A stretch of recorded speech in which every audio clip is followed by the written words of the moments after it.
Have you ever wondered how to effectively drive peak performance with your products within your industries that you're selling and supporting? Have you ever wondered, how do I get my warranty and recall costs down? How do I better work with my engineering team if I'm a sales or system engineer to come up with multiple design iterations to create the most reliable, cost-effective product on the market to make us best in class? Well, look no further than our webinar that we're hosting to help you answer all those questions and more on October the 15th at 11 a.m. Eastern Standard Time, where our engineering simulation guru, Brady, will walk you through how to reduce warranty costs, how to become best in class in your industry, how to drive innovation without compromising your time to market and your quality of your product line.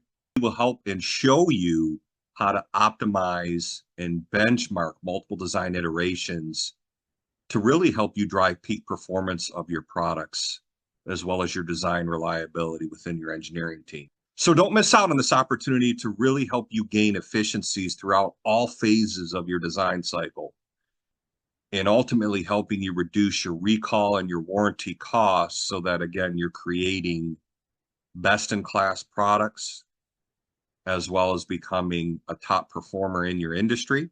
So if you're on the product side, system side, or sales side, now is your opportunity to become not only best in class, but really help optimize your costs, reduce your warranty and recall expenses. So join us on October the 15th at 11 a.m. Eastern Standard Time as we help you become best in class and ultimately the top performer in your industry as you grow and maximize the outputs of your product. We look forward to seeing you then.